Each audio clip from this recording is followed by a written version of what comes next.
All right. So what's up, Harry? We were just talking a little bit before we started this recording right now. So for those that are just tuning in now, where are you at right now? What are you doing? What's coming up this weekend for you? Yeah. Yeah. Where in the world is Harry Walker? It's a common question that I get. Right now, I just yesterday I left Las Vegas. I was there. I'm on the way to Arkansas, at which point tomorrow I'm gonna fly out. I'm gonna go to Roanoke, Virginia to watch my girlfriend Alex compete in a PSL show because she just earned her Good pro. yeah, she just turned pro at this last nationals, and actually before she did that, she actually got an invite for this show because she's been doing so good, which is really cool. Awesome. So I'm gonna go watch do that, and then I'll also be competing at just like an amateur show for her, and that'll be my 10th competition since I got back from deployment in June. And then after that, I think I'm gonna take a little bit break. Hopefully I can stick to my word on that. And then I'm trying to treat my wintertime wildland fire season as sort of an off season. It will be a little bit difficult because of the nature of that job, but I'm going to do my best to start prepping for world's strongest firefighter at the Arnold. Awesome. And so that's March. So when is fire season for you? So when Yeah, does so typically the one that everyone knows is it's in the summer, and it's in like the west essentially, and it usually goes from May to October. So but this year, because of the timing of getting back from deployment, it just made more sense for me to look for a wintertime crew. So this one's it's basically the reciprocal, it's the reverse. It's basically October to May essentially. So that's what my timeline looks like this year. Gotcha. Yeah. So if people are unfamiliar with you, Harry Walker, I mean, correct me if I'm wrong, but you said 10 competitions this year, just got back from deployment. You're heading now into fire season. Yep.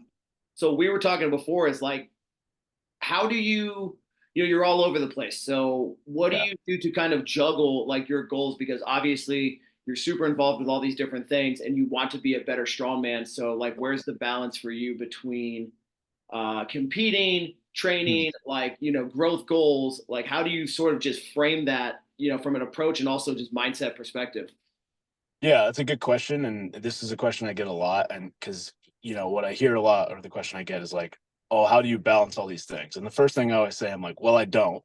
Uh, you know, I don't think you really can balance all those things. And by that, I mean, like, I'm not going to be able to put 100% effort into each one. And so I manage my expectations a lot. So when I went into deployment, I kind of went in with an open mind. I wasn't sure if I was going to be able to train as much as I wanted or at all. The way it worked out, I actually had pretty favorable conditions to train, so I really ran with that and took advantage of that, and got pretty strong. I had a few competitions getting back I had in mind. And when I came back in that condition, I kind of knew my next big work timeline was probably going to be this in October. So I just said to myself, I was like, hey, I'm going to take advantage of what I've built and what I've created, and I'm okay that there's going to be like a degradation over that time period, and then when I get to fire season, I'll start some sort of a rebuild. um, so for me, it's really just assessing kind of what the next 6 months, year is going to look like, and being okay with there going to be like some regression due to work, what have you. So it's been, yeah, it's an interesting mental process, and I have like a long term in mind because there's going to be ebbs and flows. So if there's periods of time where I regress and I get smaller, weaker, like that's okay because I can still accumulate experience during that time period. Yeah. Yep. And then that stuff will come back when conditions are more favorable. Yeah, one of my personal mantras recently has been there's a season to reap and there's a season to sow, but you don't Yep. do both in the same season, Right. So uh that's something I think a lot of people miss out on is just how valuable competition experience is. Yeah. And it's hard to weigh sometimes because like you should kind of get in as much as you can, but like at what cost? Yeah. Right. So I mean, me personally in 2022, I did not 10 in 4 months, but 10 competitions over the course of the entire year. Then the Yeah. That's following year, I did two. this past year I did 4. So, but I had to spend really like a lot of time. I had the luxury to spend all of 2023 kind of like retooling myself and Yeah. working on all sorts of things I didn't have. So yeah, I mean, just figuring out Yeah. the right seasons for things. I So do think it really, I think it really depends on, where someone's at in their strongman career too. I think, early on, I believe it is good to get out and compete a lot, just to expose yourself to a lot of the different events, the styles of competitions, what have you. And then when you kind of get a good handle on what you want your personal journey in strongman to be, because I think it's different for everyone. If you decide you want to start, performing at a higher level, you get a little bit more serious, maybe like go for a pro card, whatever it is. Um, that experience that you've gained, like competing a lot, is now like a solid foundation, and now you can like reduce the number of competitions throughout the year and like really hammer some like hard preps and try to go for those more serious results. But also, like I said, like it's a very individual journey, and like right now in strongman for me, just because of I am limited in some ways due to work. And so what I do now and the way I want my strongman journey to be now is like I just want to have fun and I want to enjoy it, at like a somewhat high level. Like I want to be able to go somewhere and show up and, maybe not with an ideal prep or whatever, like still be able to compete at like a high level. And a lot of that also translates to, the things that I have to do for work.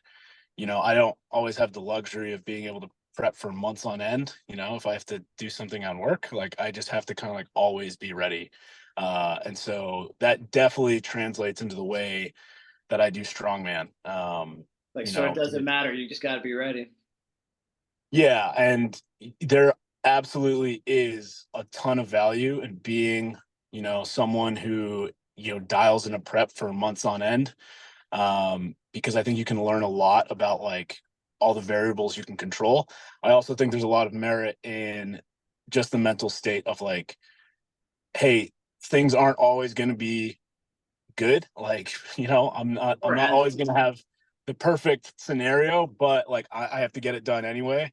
And, sometimes showing up at 80% and still getting the job done. Like for me, that's better than saying like, oh, well, I don't have the conditions for the perfect prep, so I'm just not even going to do it. You know what I mean? Right. I don't think I've ever been to a single show where every single thing ran as built and as advertised. Yeah. And Yeah, absolutely. when I'm running shows, like I try my best not to do this, but I have changed events entirely on the day of.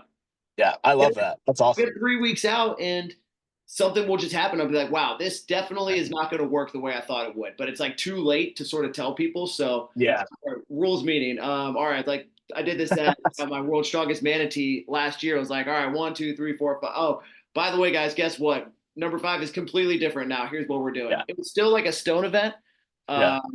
and I'll back it up. It was the right decision, right? But like you're saying, like you need to be able to adapt and be ready for whatever.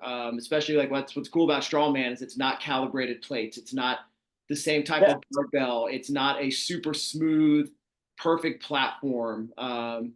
Yeah, right. And I think the best people, like you said, have both of those approaches of having the discipline to follow long-term training programs and strategies, but also are adaptable to anything in Yeah. a moment's notice. Absolutely.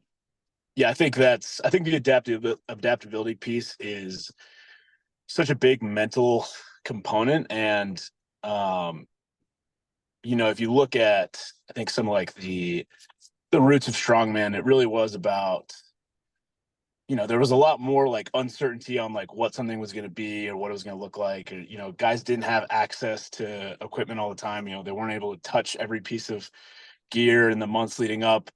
And a lot of it was just showing up and, figuring out who the most well-rounded and strongest was, Yeah. based on how creative and, how overall like prepared they were. And something that I've seen in recent years is, yeah, just having that mental flexibility is such an important trait. I think a lot of people can get in their own head if things change, but yeah, like this is the sport where as it's becoming more standardized, I understand. But like for me, There strongman needs is to be an really about, element of question yeah, and mystery. Yeah.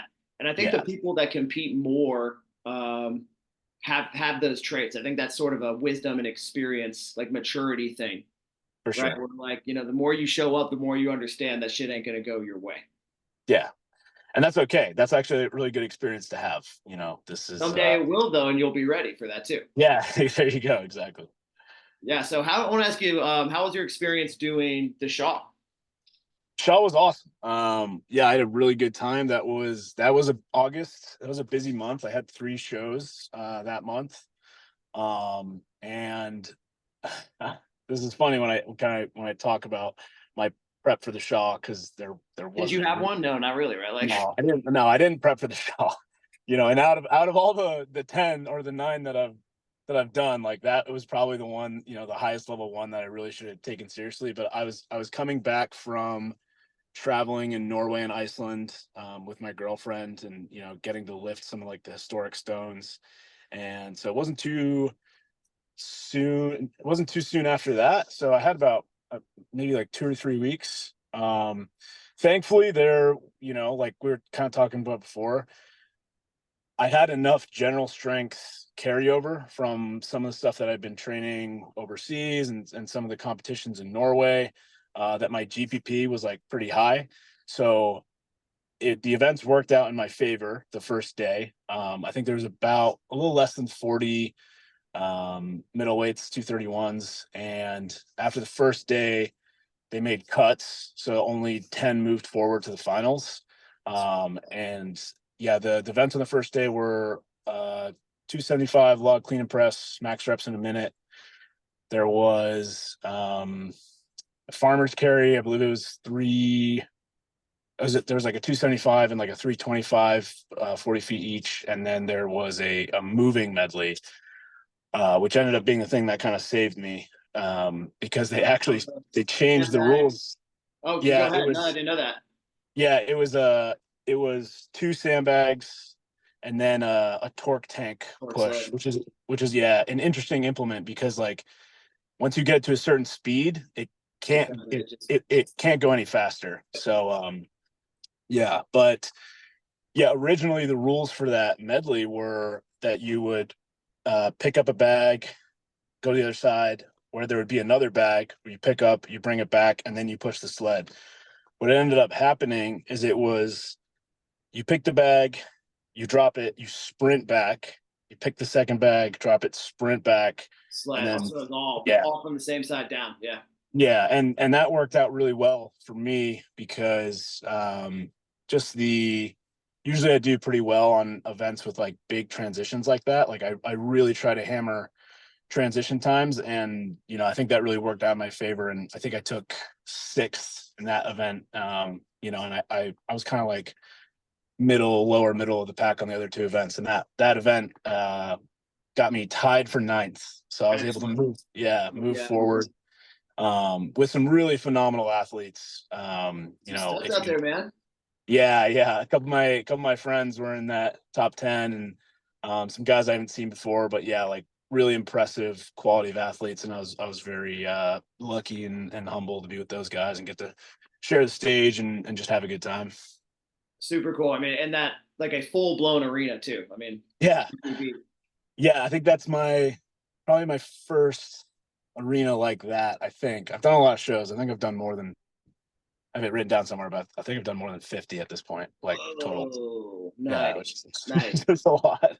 Yeah. Wow, wow. So here's something that I wanted to ask you about is, with all this stuff, you've got so much on your plate. I mean, you've been in the military, you've been around the world, seeing all sorts of stuff. Like, I'm just curious how you approach, I guess, like positivity and optimism, because everybody kind of knows this about you. I mean, as a compliment, like, what advice would you give to other people, just like in the world of strongman, about like having a positive spin on things, and like why I think that it helps people. Like, I think it really is like one Yeah. of your strongest assets. And since I personally have tried to instill more like optimism, hope, love in my life, like things have only Yeah. gotten better, and strongman, I don't think that there's very much of that. It's something I want to see more of.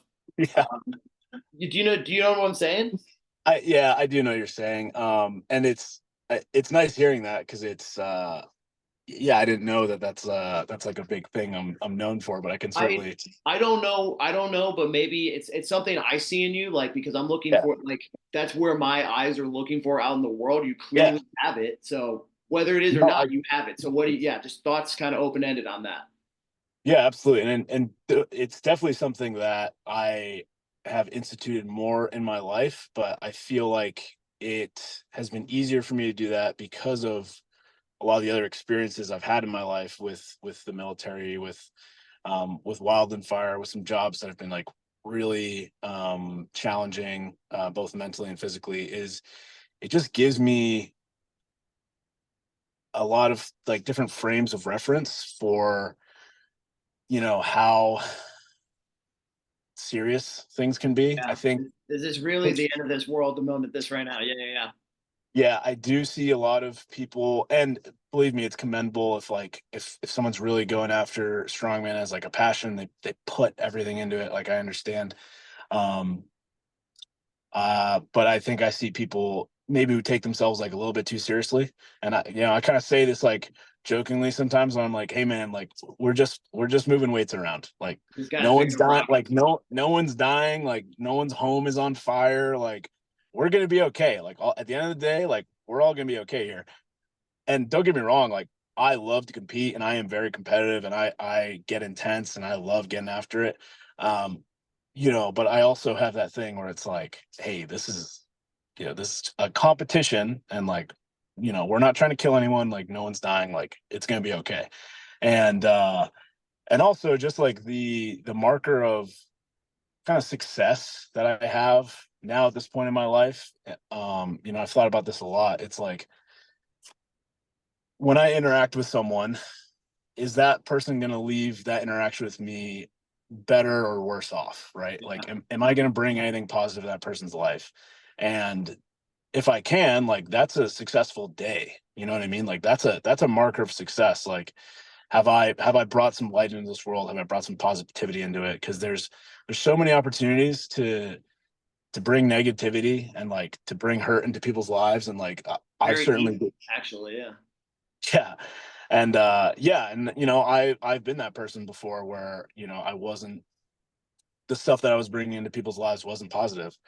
And I think it was easy to get wrapped up in um, when I was in the Marine Corps, like uh, what got driven into us, and this was important because it's a warfighting organization, but like lethality and killing and all this stuff. And like, I really developed a lot of mental toughness. I really developed, kind of that warrior ethos.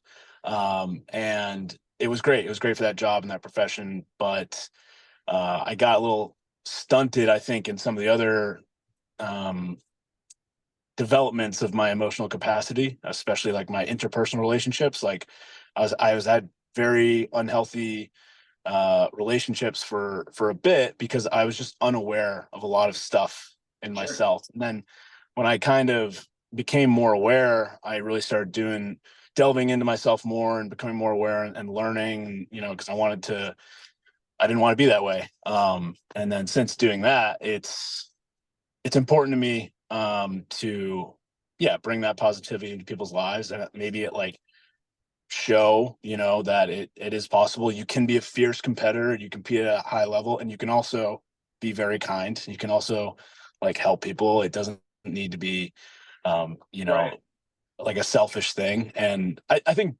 by and large, like the strongman community is very much so that like whenever I see or hear other people coming from like a different community to strongman, like Wow, they everybody's so always freaking nice. yeah What the heck? they always say they're Yeah. like, oh my god, like everyone like volunteered to like lend me gear or like all this stuff. And Yeah. that's, I think, is very characteristic of the strongman community. And I really hope it stays that way because it's, I think, one of the great redeeming things about our sport. It's only getting better, in my opinion, which is Yeah. the coolest thing. I mean, the more it grows, the more it's so awesome to see. I mean, you've been in it a little longer than I have, I'm pretty sure, but like it's exploded the last couple of years, Yeah. man. Yeah, I don't it's think it's insane. slowing down anytime soon. Yeah. Wanted to you kind of briefly touched on like competing in this and that. Something that I heard today, listening to Tony Robbins actually, is he was saying that the like origin of the word to compete means to conspire together. Oh yeah.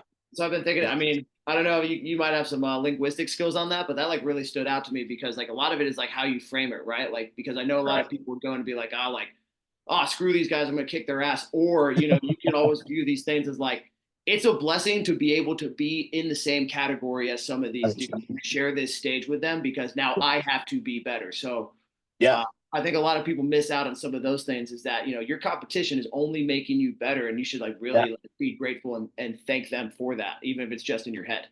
Absolutely. And without each other, like if I didn't have these beasts, these hammers to compete against, like there would be no competition. I wouldn't, it'd just be me. How great is it that I get to go out and share, this arena or this field with some really intense guys who, train hard and they love this stuff. Like it just makes it more exciting. And when I go to some of these high level competitions, I compete against these guys and I see stuff, like it inspires me. And I'm like, okay, great. Like now I'm inspired to go home and train hard again. Right. And that's like competition for me is really helpful in my training because it gives me a why, amongst other things. Of course, I have other things that, inspire me to do things that I do. But yeah, I love competing, and no one feels good after going to a show and getting smashed. Like you don't come away from that, you're like, oh yeah, now I'm like, for me at least, if I don't do as well as I want, I'm like, oh, I am re-inspired to go. It's on now. Like, oh Yeah, yeah. yeah. Like, Yeah. and it's not me being like, oh, F those guys. I'm like, wow, those guys were awesome. They showed me some stuff that I, am impressed by or I hadn't thought of, for some stuff. And yeah, so I love it. I love competing against those guys. And I think that's a great, that's awesome to conspire together. I think that's really cool. Yeah. Yeah. And that's what it is. I mean, we're conspiring together to be better and get better. Yeah, that stood out when I heard that. I was like, oh yeah, Yeah. because that's exactly what it is, man. And I mean, I'm pretty floored, honestly, like at just how cool most people were, like at OSG and stuff last year when I was meeting some of these guys that I've watched, a handful of times over the past few years, and just saying like, what's up, man? Like, Yeah. are you familiar with Dean McVie at all? Yeah, I don't know him personally, but I'm familiar with like who he is. Yeah. So I've met him at the YMCA of Charleston, West Virginia sauna when everybody was Nice. weight cutting, and I was sort of like timid, man, because I didn't know anybody, and he sort of cracked on me a little bit. He was like, "Loosen up, man. Come on, like helps the water get out faster." It's like, Yeah, "All yeah. right, cool, thanks, man." Let's, and then That's good. then it was like in kind of like that immediately. So everybody, when you get to those higher levels, ultimately, like you said, overwhelmingly most people want you to Yeah. do as best as you can, regardless of the finish and outcome. Yeah. Yeah. You know, I've had a lot of really good experiences recently, just competing in the open. I did that a few times in Norway. And by that I mean competing against athletes who are, quite larger than me. large. Yeah. And I think honestly I always have the best time at like open shows because there's almost like less pressure because I'm like, obviously I want to do well and show that I can, stand with some bigger, stronger athletes. But I think there's like less pressure than with the weight class shows because I'm like, okay, it doesn't, Let's load off a little bit it if you're doesn't, yeah, like if burning. I get beat by a guy who's 400 pounds, like I'm gonna be like, okay, Oh wow, that's all yeah, right. right. Yeah, but if the guy like my same weight is trashing me, I'm like, oh, maybe I'm missing the mark here. Yeah, yeah. No, that's awesome, man. I mean, that's I've been looking the same to try and compete at a few shows that are up. I met this guy at nationals this year who he said it was the second lightweight show that he's done in the past 4 years, and it was because he had to do one before this to Yeah, qualify at 181 for nationals. But he's out in California. It's like 200 and always competes at like 308 and stuff. that's awesome. I love that. Yeah, guys, little tanks. So, but yeah, man, this has been really awesome. I just, we'll kind of cap it here about 30 minutes. Is there anything, like I said, I just really kind of like your perspective and approach. Is there any sort of advice that you might give to kind of more beginner level strongman people that are newer to the sport? things you've learned or just things for them to think Yeah. about to help them grow in their journey? Yeah, absolutely. It's the biggest thing I would say is you know, getting into the sport for the right reasons, right? So you're not gonna get famous and make a ton of money off strongman. Like you're really doing it because like you enjoy it and you enjoy the community, and it shouldn't be like about that anyway. And there's a lot more out there with strongmen than you might think, because I think we get tied, very heavily to these like tracks. It's like, okay, like I go to nationals and then I go to Arnold and then, I get my pro card or I go to OSG.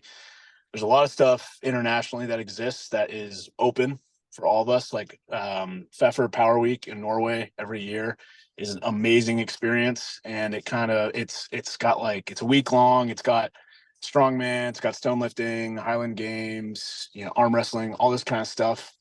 So if you open your eyes a little bit more and you just kind of like ask around, there are some other experiences in strongman, like the stone lifting culture that's overseas, and there's so many great communities tied to that are also related to strongman, that I just don't want people to feel pressured or get burnt out because they're only worried about like, okay, I have to go to nationals and get my pro card and do all this stuff. Like, yes, you can do those things and those are awesome things, To a point, but diversifying will just like open your mind and expand you up to yes, so many things. And that, when you take those tools and apply them back to strongman, you'll be much more creative and just like relaxed and loose coming from all those different things.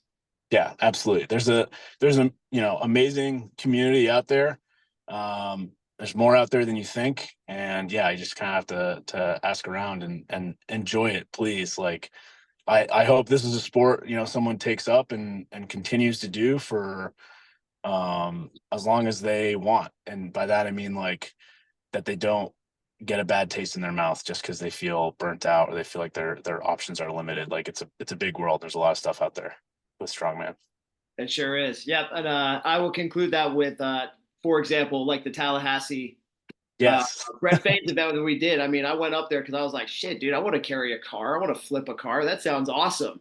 absolutely. There's so many cool things out there. I think that's a great way to end this is don't get stuck on your narrow street, like keep your mind open to what's out there and what you might just enjoy and make you happy. And that will ultimately just kind of make you a better strongman. So, well said, Absolutely.